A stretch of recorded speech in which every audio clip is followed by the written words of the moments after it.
গিন্নি, আরে ও গিন্নি, কি সব শুরু করলে সকাল বেলায়? বলি আমাকে কটা ভাত দাও, খেয়ে হাটে যেতে হবে। বলি শীত তো কাছে এগিয়ে এলো, এখন থেকে যদি কাঁথাগুলো সেলাই না করি তাহলে পরবো কি বলো তো? তোমার গিন্নি সব কিছুতে তাড়াহুড়ো, কেবল অগ্রহায়ণ পড়ল, শীত আস্তে আস্তে সেই পৌষ মাস। বলি এখনকার শীত আগে আগেই পড়ে।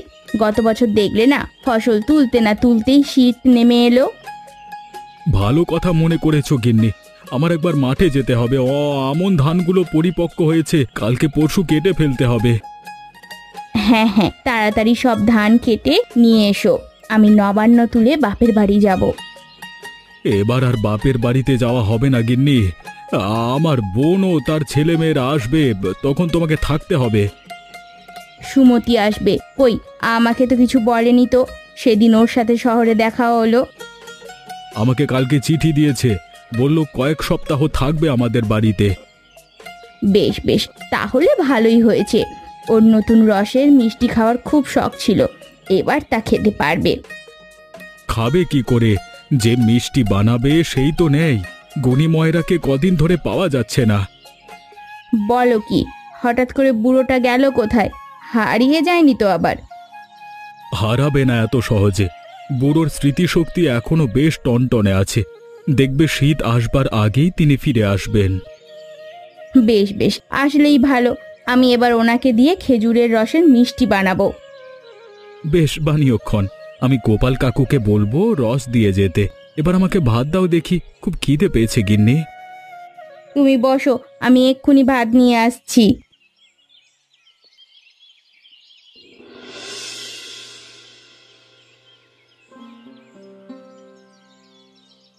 খেজুর গাছগুলো খুব বেড়েছে, এই মৌসুমে অনেক রস পাওয়া যাবে। এই রস দিয়ে এবার গুড় বানিয়ে বিক্রি করব, আর নতুন রসের মিষ্টি তো আছেই। গুনি মায়েরার বাড়িতে আগেই এক হাঁড়ি রস দিয়ে আসতে হবে, তাহলে আমার মিষ্টিগুলো আগে বানিয়ে দেবে। হ্যাঁ কি হে গোপাল কাকু, সকাল সকাল কাজে লেগে পড়লে? হ্যাঁ বিমল, শীত তো এসে পড়লো, এখন গাছ না কাটলে যে ভালো রস পাওয়া যাবে না। এত রস দিয়ে করবে কি? গুনি ময়রা যে গায়ে নেই। তাহলে তুমি খবর জানো না ভায়া, গুনি ময়রা গায়ে ফিরেছে। গায়ে ফিরেছে? বলো কি? আজকে সকালই ফিরলো, তখন কেবল আধার কেটেছে। আমি বাড়ি থেকে বের হয়ে দেখি 4 বেহেরার পালকি করে কে যেন আসছে। কাছে আসতেই দেখলাম ভেতরে আমাদের গুনি ময়রা। 4 বেহারার পালকি চড়ে এসেছে, তাহলে ও তীর্থে যায়নি? ও ছাই, তুমি তাহলে কিছুই জানো না। হেমন্তপুরের জমিদারের ছেলের বিয়ে ছিল, সেখানকার মিষ্টান্ন বানাতেই ওরা গুনি ময়রাকে নিয়ে গিয়েছে। বাবা বাবা বাহ, বুড়োকে হেমন্তপুরের জমিদার নিয়ে গেছে, তাও আবার পালকিতে করে। হ্যাঁ রে, গাঁয়ের লোক বলে বুঝি না, আমাদের গুনি ময়রার অনেক কদর। তা তো বুঝতেই পারছি, যার হাতের মিষ্টি ছাড়া রাজা মহারাজাদের বিয়ে হয় না, তিনি আমাদের গুণী ময়রা। তবে একটা কাজ ভালো হয়েছে, তিনি শীতের আগেই গায়ে ফিরেছেন। গায়ে না ফিরে উপায় আছে? সামনেই যে নতুন রসের মিষ্টি বানানো হবে, আর এই মিষ্টি তো তার প্রাণ। তার সাথে গল্প করলে বুঝতে পারবি নতুন রস দিয়ে কত শত মিষ্টি উনি বানাতে পারেন। বেশ বেশ, তবে আজকে রাতে গিয়ে বুড়োর সাথে দেখা করে আসব। এখন তবে আমি গেলাম। আর হ্যাঁ, আমাকে কিন্তু রোজ 1 হাঁড়ি করে রস দিতে হবে। আমার বোনটা বাড়ি আসছে, জানোই তো, ও নতুন রসের মিষ্টি খেতে খুব পছন্দ করে। বেশ বেশ, সে নিয়ে চিন্তা করিস না, রস আমি প্রতিদিন সকালে দিয়ে আসবো ক্ষণ।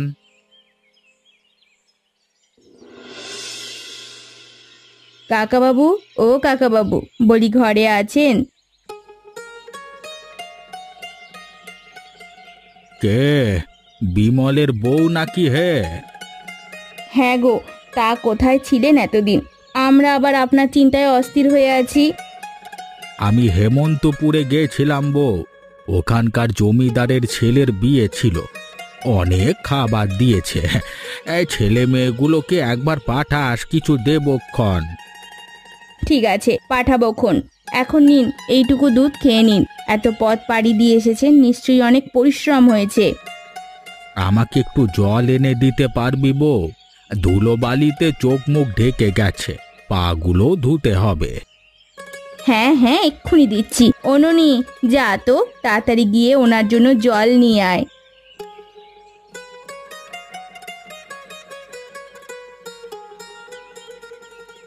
দে মা, জলটা আমার হাতে দে। কে কি হতবাগি, দাঁড়িয়ে রইলি কেন? জল দিয়ে ওনার পা দুটো ধুইয়ে দে।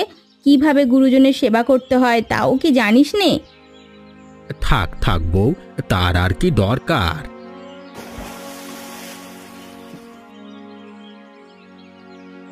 কে গুনিমায়েরা, বাড়ি চলে এসেছো দেখছি। তা তো দেখতেই পাচ্ছিস বাবা, জল জ্যান্ত একটা মানুষ দাঁড়িয়ে আছি।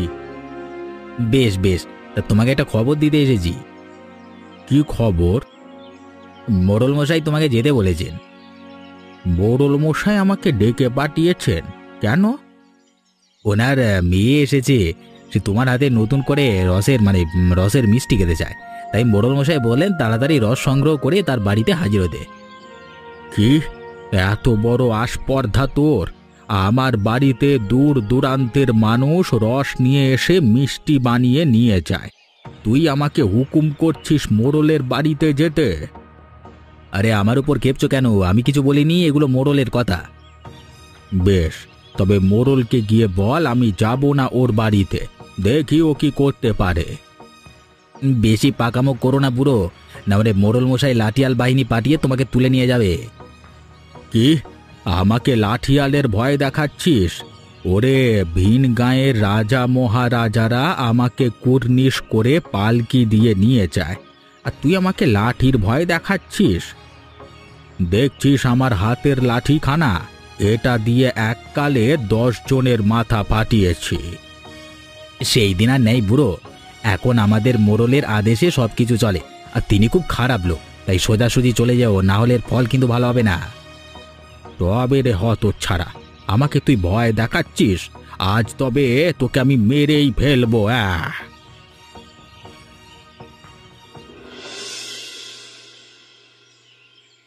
কি গুণীময়রা আমাকে কথা বলেছে? তাহলে বলছি কি কর্তা, মানুষের সামনে আমাকে যা তা বলছে। বুড়োটার মরণ দেখছি ঘনিয়ে এসেছে, দেব নাকি ওর ঘরে আগুন লাগিয়ে? ভাঙা ঘরে আগুন দিয়ে কি হবে কর্তা? হাতে নয়, বরং ওকে ভাতে মারু। কি করতে বলছো আমাকে? রহস্য করে বলো তো। বুড়োটা মিষ্টি বানিয়ে সংসার চালায়, তাই যদি কোনোভাবে ওর সুখ্যাতি নষ্ট করা যায় তবে আর কিছু করতে হবে না, না খেয়ে এমনি মরে যাবে।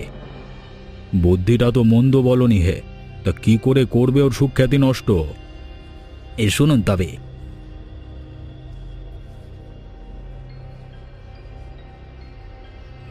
আরে, এ তো ভালো বুদ্ধি। তুমি এক কাজ করো মানিক, যেভাবে বলেছ ঠিক সেভাবেই কাজ করো। টাকা পয়সা নিয়ে ভেবো না, সব আমি দেব। ঠিক আছে কর্তা, আপনার কথা মতোই কাজ হবে। আমি তবে উঠি।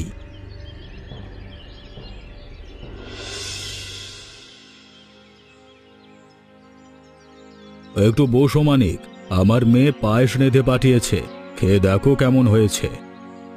বেশ বেশ, অনেকদিন পায়েস খাই না, আজকে পেট ভরে খাবো। আরে খাও খাও, যত খুশি খাও, অনেক পায়েস আছে বাটিতে।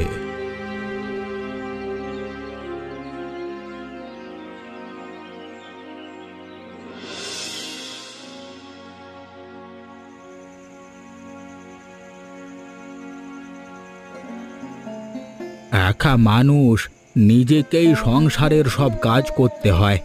গিন্নি থাকতে কতই না আরামে ছিলাম, তখন মনের সুখে দেশে দেশে মিষ্টি বানিয়ে ফিরেছি। সে সময় এত সব ঝামেলা ঝঞ্ঝাট পোহাতে হতো না। আজকে আমার কি দিন আসলো প্রভু, জলটা নিলেও নিজের হাতে নিয়ে খেতে হয়। এখন থেকে আর ঝামেলা পোহাতে হবে না দাদু ভাই, আমি চলে এসেছি। আবার তুমি দেশে বিদেশে ঘুরে বেড়াতে পারবে। সে কি মিনু, তুই হঠাৎ? তোর না শ্বশুর বাড়িতে থাকবার কথা? আমি একেবারের জন্য চলে এসেছি দাদু ভাই, আর শ্বশুর বাড়ি যাব না। সে কি রে, শ্বশুর বাড়িতে যাবি না, এ কেমন কথা? আর তোর স্বামী কই, তাকে নিয়ে আসিসনি কেন? ও আর নেই দাদু, দুদিন জ্বরে আমার অকুল পাথারে ভাসিয়ে চলে গেছে। সে কি কথা, অমল মারা গেছে? ওই একটা চিঠি তো কেউ দেয়নি আমাকে। চিঠি দেব কি করে, মূল্য তো আজ সকালে। সকালে মরলো আর বিকেলে তুই চলে এলি? এরকম অলক্ষণে কাণ্ড তো হতে দেখিনি। কিছু আচার অনুষ্ঠান তো করতেই হয়। আমি থাকবো কি করে, ওরাই যদি আমাকে না রাখে। ও মারা যেতেই দেওর ভাসুরেরা আমায় গলা ধাক্কা দিয়ে বার করে দিয়েছে গো দাদু। উপায়ন্ত না দেখে তোমার কাছে এসেছি। কি এত বড় আস্পর্ধা ওদের? আমার নাতনিকে গলা ধাক্কা দিয়ে বের করেছে? দাঁড়া, আমি আজই কুসুম পর যাব। না না দাদু ভাই, তোমার ওখানে গিয়ে কাজ নেই। বুড়ো মানুষ শুধু শুধু ঝামেলায় পড়বে। তার চেয়ে বরং আমাতে তোমার পায়ে একটু ঠাঁই দাও না গো।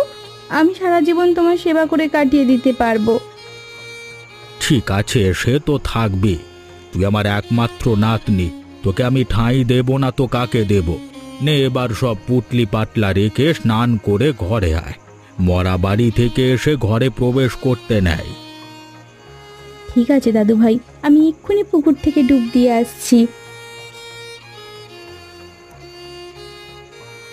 পাগল মেয়ে ছেলে, এই পুঁটলিটাও সাথে করে নিয়ে যেতে হয়। হ্যাঁ গো, খবর শুনেছো? মিনুবতী চলে এসেছে। মিনুবতী? ও কে? গুণবতীর নাতনিটা মনে নেই? গত ফাল্গুনে যে আর বিয়ে হলো, বছর ঘুরতে না ঘুরতেই জামাই মরেছে। সে কি কথা, ছেলেটা মরে গেল? তো মরল কিভাবে? বললে তো কালা জ্বরে, ওর কথা বিশ্বাস করে কে? বেশ বেশ, তাহলে গুণী ময়রারও ভালোই হলো। নাতনির সাথে সংসারের ভার দিয়ে মন দিয়ে মিষ্টি বানাতে পারবে। হ্যাঁ গো, কাল থেকেই গোপাল খুড়ো রস সংগ্রহ করবে। তুমি ওনাকে বলে দিও তো। সে আমি বলেছি, নতুন রস পাওয়া মাত্রই উনি দিয়ে যাবেন। বেশ, নাও এবার একটু তরকারি নাও।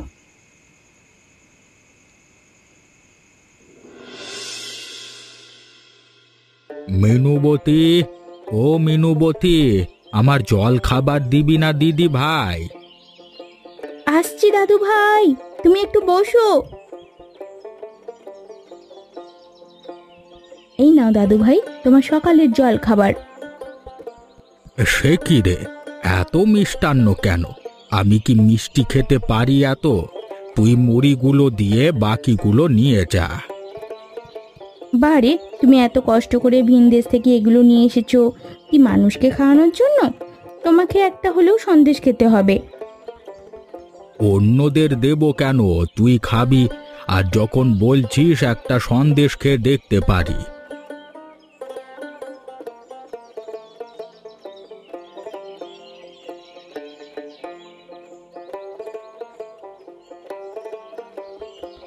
ময়রা ভায়া, আরে ও ময়রা ভায়া, বাড়িতে আছো?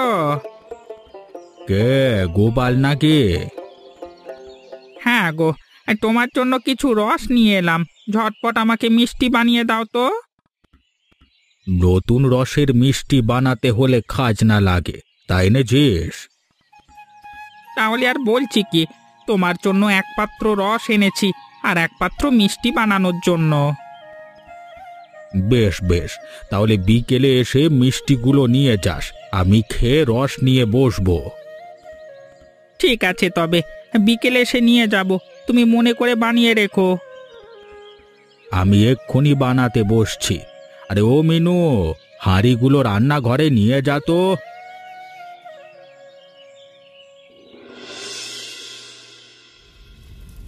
ও দাদু ভাই, আমাকে কিন্তু আজ নতুন রসের মিষ্টি বানানো শেখাতে হবে।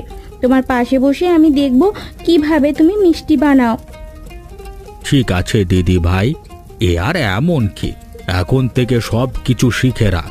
আমি মরে গেলে তো তোকেই এসব বানাতে হবে। নাও এবার শুরু করো। প্রথমে কি রস সিদ্ধ করবে? হ্যাঁ, কড়াইটা গরম হয়েছে, এবার রসটা এর মধ্যে ঢালতে হবে। দে তো রসটা আমার হাতে।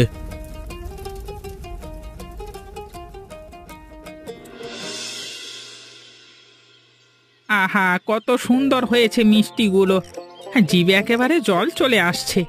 ও ময়রা দাদা, কিভাবে বানালে গো এগুলো? সব কাজ সবাইকে শেখাতে নেই গোপাল। তোমার কাজ তুমি করো, আমারটা আমি করি। এখন তুমি যদি মিষ্টি বানানো শিখে যাও তাহলে আমি চলবো কি করে? তা ঠিক বলেছ, নিজের কাজ নিজে করা উচিত। যাক, তুমি এত সুন্দর মিষ্টি বানিয়ে দিলে, এইবার একটা খেয়ে দেখি। আরে কি করছো কি করছো? নতুন রসের মিষ্টি এভাবে খেতে হয় না, বাড়ির সবাইকে নিয়ে খাও। আমার বাড়িতে তো কেউ নেই দাদা, জানোই তো, সবাই আমাকে ছেড়ে চলে গেছে।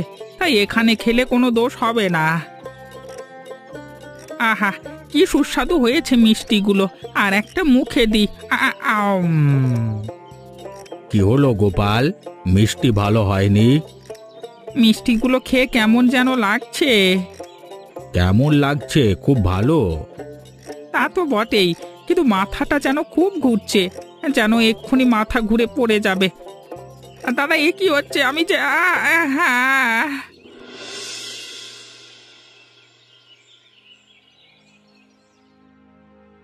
কি হে বরুণ, খুব মনোযোগ দিয়ে চিঠি পড়ছো দেখছি। কার চিঠি? হ্যাঁ প্রকাশ, চারিদিকে মৃত্যু আর মৃত্যু। সে কি, কে আবার মারা গেল? পরিচিত কেউ নয়, কেবল একটা কেস আসলো কুসুমপুর থেকে। সাপের কামড়ে এক লোকের মৃত্যু হয়েছে। সাপের কামড়ের মৃত্যুতে আবার গোয়েন্দার কাছে কেন? বাড়ির লোকজন মনে করছে মৃত্যুটা স্বাভাবিক নয়, তাই আমাকে চিঠি লিখল বিষয়টা তদন্ত করতে। ও, তাহলে তো তোমার হাতে ইদানিং সময় নেই।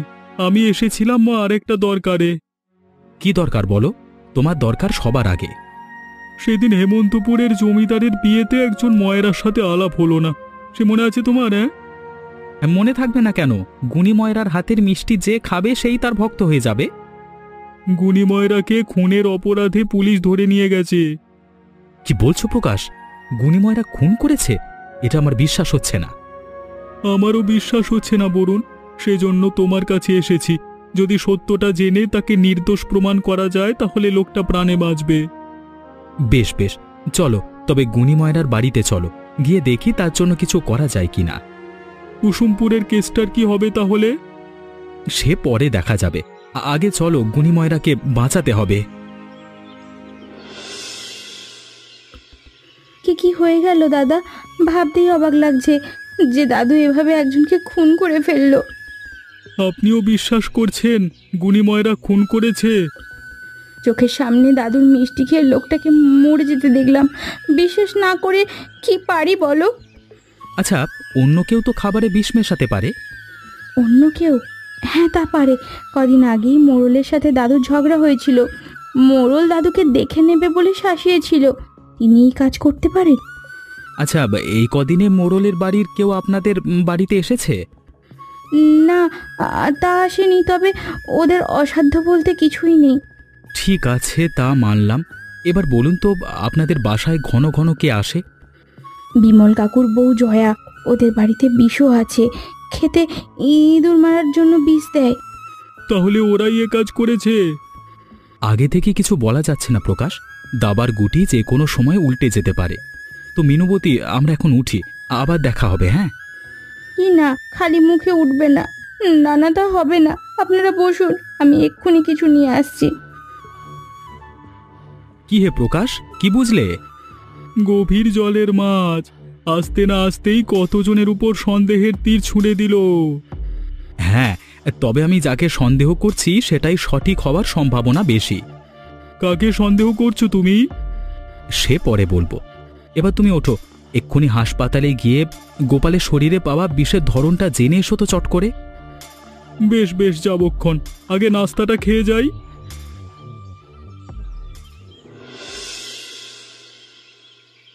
কি বলছেন মশাই, আমার বাড়িতে বিষ আছে? আছে দেখেই তো এসেছি। তাড়াতাড়ি বের করুন তো, দেখি বিষের ধরনটা কি। না তো, আমাদের বাড়িতে কোনো বিষ নেই। ও হ্যাঁ, ঘাসের বিষ আছে আমাদের ঘরে, আপনি তার কথাই শুনেছেন। বেশ বেশ, বুঝেছি। তা নিয়ে আসুন তো বিষের শিশিটা, আমি একবার দেখতে চাই। ওই তো দেওয়ালে টাঙানো আছে, এই গিন্নি নিয়ে আসো তো।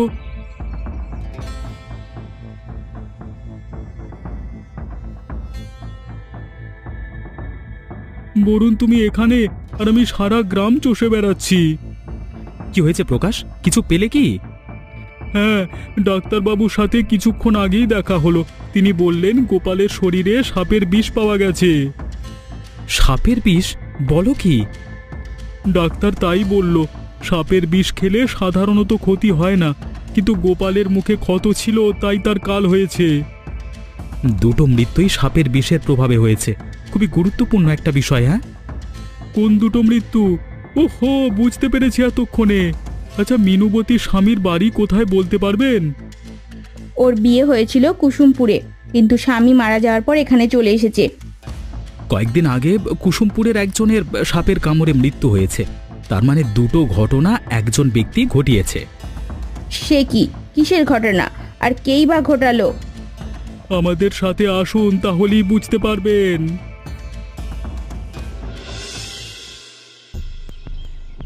দাদু জেলে গিয়ে বসে আছে। এখন থেকে তার সব সম্পত্তি আর পিঠে বানানোর কৌশল আমার হাতে। কি যে আনন্দ লাগছে! এত টাকা করি পেয়ে আমি এখন এই গ্রামের বড় লোকদের একজন হয়ে গেলাম। কিন্তু ওই গোয়েন্দাগুলো এসে এত ভয় বাড়িয়ে দিয়েছে, যদিও আমাকে ধরতে পারবে না, কিন্তু সাবধানের মান নেই। এই কদিন আমি গা ঢাকা দিয়ে থাকি, ওরা চলে গেলে ফের আসবো। এত সহজে তুমি পালাতে পারবে না মিনুবতী। আমরা তোমাকে ধরে ফেলেছি, তোমার খেলা শেষ। সে কি, আপনারা আপনারা এখানে কি করে? খুব অবাক হলে তাই না? আমরা তোমার পাপের ফিরিস্তি দিতে এসেছি। না না, আমি কিছু করিনি গো। আমাকে আপনারা ছেড়ে দিন। সব দোষ মোড়লের। ওই গোপালকে মেরেছে, আর আর এরা তাকে সাহায্য করেছে। চুপ করো মিনু। তুমি সাপের বিষ দিয়ে তোমার স্বামীকে আর গোপালকে খুন করেছো। সাপটিও তোমার সামনেই আছে। এরপরও তোমাকে নির্দোষ ভাবতে বলো? যদি বাঁচতে চাও তবে আত্মসমর্পণ করো, না হলে তোমার আরো বেশি শাস্তি হবে। হ্যাঁ গো বাবু, আমি ওদের খুন করেছি। লোভে অন্ধ হয়ে আমি এ কাজ করেছি। প্রথমে আমার স্বামীকে খুন করে শ্বশুর বাড়ি থেকে সব গহনা নিয়ে পালিয়ে যাই। পরে গোপালকে খুন করে দাদুকে সরিয়ে দিই, যাতে তার সব টাকা পয়সা আমি নিতে পারি। এই সাথে তার নতুন মিষ্টির ব্যবসা করে কোটিপতি হওয়ার লোভ ছিল আমার। ছি ছি ছি ছি মিনু, যে তোকে আশ্রয় দিল তুই তার বুকে ছুরি বসালি? ছি ছি ছি ছি ছি। আমাকে আমার আমার ভুল হয়ে গেছে গো কাকি। দয়া করো তোমরা আমায়, দয়া করো, দয়া করে আমাকে ক্ষমা করে দাও। এই ভুল আর কখনো করবো না। তোমাকে ক্ষমা করা যায় কিনা সেটা আদালত বুঝবে। এখন বেরিয়ে এসো, বাইরে পুলিশ অপেক্ষা করছে। না, আমি যাব না। দয়া করে আমাকে বাঁচাও কাকিমা, দয়া করো, দয়া করো তোমরা, দয়া করো তোমরা আমাকে বাঁচাও কাকুমা। আমি তো তোমাদের মেয়ের মতোই। তোমাকে তোমাকে আমরা পুলিশে দিও না, বাঁচাও। এখন বাঁচাও বলে লাভ হবে না মিনু। সামান্য কটা টাকার লোভে তুই এত নিচে যখন নামতে পারলি, আমাদেরকে তোকে পুলিশে দিতে খারাপ একদম লাগবে না। চল চল, এক্ষুনি চল, না হলে চুলের মুঠি ধরে নিয়ে যাব। হ্যাঁ, তবে যাচ্ছি। হ্যাঁ যাও, গিয়ে জেলের ভাত খেয়ে প্রায়শ্চিত্ত করো। এই জন্যই বলে লোভে পাপ আর পাপে মৃত্যু। আপনারা কেউ লোভ করবেন না, আর এমনই মজার মজার গল্প দেখতে আমাদের চ্যানেলটিকে সাবস্ক্রাইব করতেও ভুলবেন না।